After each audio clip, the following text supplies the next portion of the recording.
Hi friends, this is Kanchan and welcome to my channel Universe of Commerce.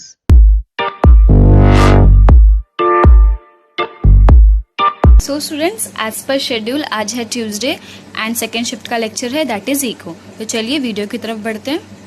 Do not forget to click the subscribe button and hit the bell icon for future updates. So students, ये है class 7 introduction to micro and macro economy. इसमें हम discuss करेंगे importance of macro economy. Previously हमने meaning, definition, scope, features of macro economy देख लिया है। साथ ही में माइक्रो इकोनॉमी का भी हमने क्लास कवर कर लिया है। अगर आपने वो वीडियो नहीं देखा है तो उसका लिंक मैंने डिस्क्रिप्शन बॉक्स में प्रोवाइड कर दिया है आपके लिए, आप देख लीजिएगा। ठीक है, तो चलिए बढ़ते हैं इम्पोर्टेंस की तरफ। Importance of macro economy, first point है फंक्शनिंग ऑफ एन इकोनॉमी। ठीक है, फंक्शनिंग, ठीक है, कैसे काम करता है। Macro economic analysis gives us an idea of functioning of an economic system. ठीक है, क्या देता है, एक आइडिया देता है मैक्रो इकोनॉमी। ठीक है, कि कैसे फंक्शन, कैसे काम करता है इकोनॉमिक सिस्टम हमारा। It helps us to understand the behavior pattern of aggregative variables in a large and complex economic system. Simple सा है, जो आपका इकोनॉमिक का जो वेरिएबल्स है दैट इज नेशनल इनकम। ठीक है, मैक्रो में तो हम नेशनल ही दिखते हैं ना, नेशनल इनकम, एम्प्लॉयमेंट, आउटपुट कैसे चेंज होता है और क्यों चेंज होता है, उसके फैक्टर्स, ये सब क्या है माइक्रो इकोनॉमी के अंदर पढ़ते हैं। इसलिए उसका फंक्शनिंग, ठीक है, वो क्या इफेक्ट करेगा, ठीक है, एक पॉजिटिव वे में इफेक्ट करता है कि नेगेटिव वे में, वो सारी चीज़ कहाँ स्टडी की जाती है, मैक्रो इकोनॉमी। इसलिए वो क्या है, इंपॉर्टेंट है as a functioning towards an economy. ठीक है, नेक्स्ट पॉइंट देखते हैं।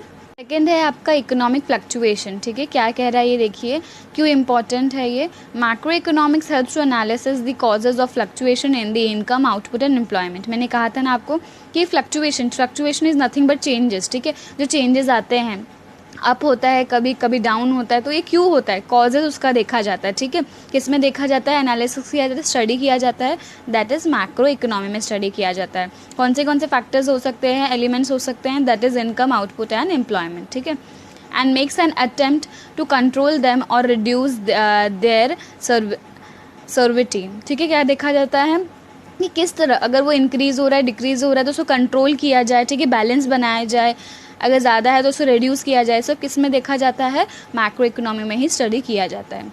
नेशनल इनकम देखते हैं students. Study of macro economy has brought forward the immense importance of study of national income and social accounts. Without a study of a national income, it is not possible to formulate correct economic policy. ठीक है, तो macro economy के जब हम study करते हैं तो सब जो मोस्ट इम्पॉर्टेंट फैक्टर होता है जिसे हमें पढ़ना है, जिसे पढ़ा जाता है, दैट इज़ नेशनल इनकम। ठीक है, कंट्री का कितना इनकम है, ठीक है, कितना स्ट्रॉन्ग है वो इनकम से, वो देखा जाता है, तभी जाके कोई भी इकोनॉमिक पॉलिसीज़ बनाई जाती है। ठीक है, आप भी जानते हो इकोनॉमिक के थ्रू बहुत पॉलिसीज़ बनाई जाती है कि हमें इस फैक्टर को डेवलप करना है। ठीक है, एम्प्लॉयमेंट जनरेट करना है और इंफ्रास्ट्रक्चर बनाना है। ठीक है, बिल्डिंग्स, रोड, ये सब क्यों, किसके थ्रू होती है, बट ऑब्वियस इनकम के थ्रू। और किसके ऊपर डिपेंड है, ये नेशनल इनकम के ऊपर ही डिपेंड है। तो जो भी पॉलिसीज बनती है कंट्री में, किसके ऊपर डिपेंड होकर बनती है, एनालिसिस किसका होता है, सबसे पहला नेशनल इनकम का ही होता है। ठीक, फोर्थ पॉइंट देखते हैं हम, economic development. Advance studies in macro economics helps to understand the problems of developing countries such as. ठीक है, मैक्रो इकोनॉमी बहुत सी चीज़ों की स्टडी करता है, अंडरस्टैंड करता है प्रॉब्लम जो अक्सर डेवलपिंग कंट्रीज़ में ही देखी जाती है। जैसे कि देखिए, इंडिया भी एक तरह का डेवलपिंग कंट्री ही है, डेवलप्ड कंट्री नहीं है वो। सच एज कौन सी प्रॉब्लम्स हो सकती है, that is poverty, inequality of income and wealth, difference in standard of living of people. हर किसी का स्टैंडर्ड ऑफ लिविंग अलग है ना, यहाँ पर सब अमीर है क्या इस देश में, सब गरीब है क्या, नहीं, या सब मिडिल क्लास के हैं क्या, नहीं, सब क्या है, वेरी करते हैं, डिफरेंट है, मिडिल क्लास भी है, रिच भी है एंड पुअर भी है। ठीक है, बिलो दैट भी है। ठीक है, तो ये सारी चीज़ें क्या है, किस में आती हैं, difference in standard of living, हर तरह के स्टैंडर्ड अलग है। इनइक्वालिटी ऑफ इनकम, हर किसी का इनकम एक जैसा नहीं है, ना ही वेल्थ है उनके पास एक जैसा, पॉवर्टी है कंट्री में। तो ये सब चीज़ें एक्सेट्रा डाल दिए गए हैं। 3 ही एग्जाम्पल है, तीनों ही लिखिएगा। ठीक है, कोई भी कट शॉट मत कीजिए यहाँ पर आप। ठीक है, ये जो प्रॉब्लम अक्सर डेवलपिंग कंट्री में देखी जाती है, उसकी कौन स्टडी करता है, मैक्रो इकोनॉमी स्टडी करता है। बट ऑब्वियस एक कंट्री के बारे में स्टडी कर रहा है ना, ये एक पर्टिकुलर कंट्री के बारे में, तो इसलिए कहाँ पर आ गया है, मैक्रो इकोनॉमी के अंदर आ गया है। It suggest important steps to achieve economic development. Economic को डेवलप करने के लिए क्या क्या मेजर्स, क्या क्या स्टेप्स लिए जा सकते हैं, वो कौन देखता है, सबसे पहला मैक्रो इकोनॉमी ही देखता है। पहले स्टडी किया जाता है कि एक्चुअली कंट्री में प्रॉब्लम क्या है, बाद में उसका सोल्यूशन बनेगा ना, करेक्ट। 5th पॉइंट देखते हैं students, performance of an economy. Macro economies help us to analysis the performance of an economy. हमारा जो इकोनॉमी है कंट्री का, ठीक है, एक पर्टिकुलर कंट्री का जो भी इकोनॉमी है वो कैसे परफॉर्म कर रहा है, ठीक है, जो भी पॉलिसीज़ आपने बनाई है, इम्प्लीमेंट की हैं, या इम्प्लीमेंट करने से पहले क्या जो जो एक्शन, जो जो मेजर्स देखे जाते हैं वो क्या is nothing but the performance, कैसे काम कर रहा है वो सब देखा जाता है, एनालिसिस किया जाता है किसमें, मैक्रो इकोनॉमी में। सिंपल सी बात है, अगर आप पूरी इकोनॉमी को स्टडी कर रहे हो तो वो डेफिनेटली कहाँ पर आएगा, मैक्रो इकोनॉमी में ही आएगा ना।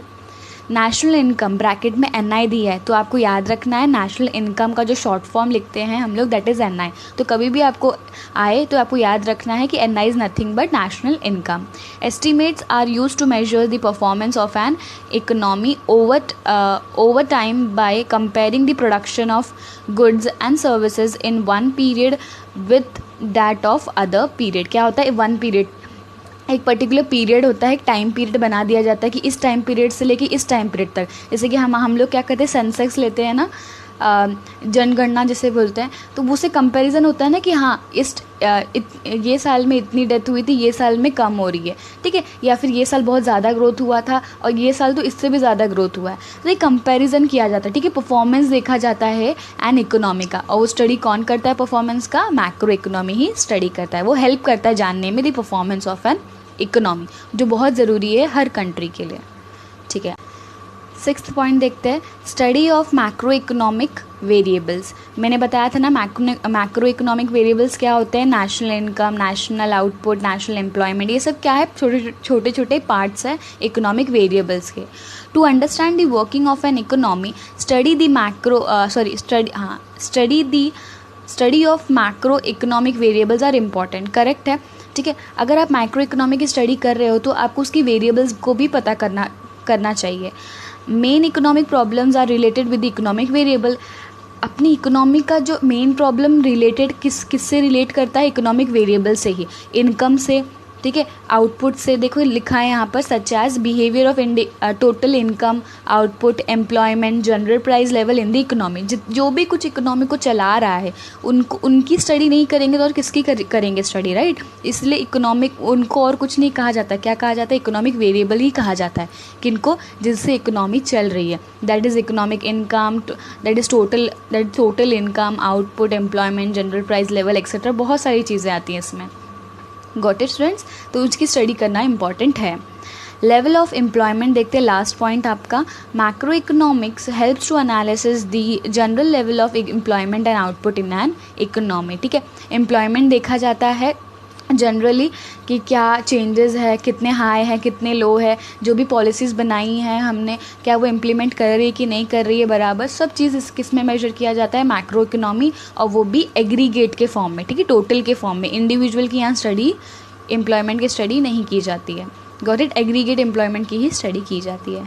यहाँ पर हमने टोटल 7 पॉइंट डिस्कस कर लिए। इंपॉर्टेंस ऑफ मैक्रो इकोनॉमी, यहाँ पर आपका पोर्शन ऑफ मैक्रो इकोनॉमी भी कंप्लीट होता है स्टूडेंट्स, ठीक है। आगे की वीडियो में हम डिफरेंस देखेंगे, डिफरेंस भी बहुत इंपॉर्टेंट है, डिस्टिंग्विश जो आता है आपको पेपर में। अगर इसमें आपको कोई भी डाउट हो सो डू कमेंट में in the comment section below. I hope आपको हेल्प करे ये वीडियो आपके अपकमिंग स्टडीज़ के लिए। मिलते हैं नेक्स्ट वीडियो में। Thanks for watching my video. Do like, comment and share with your friends. See you next time, bye bye.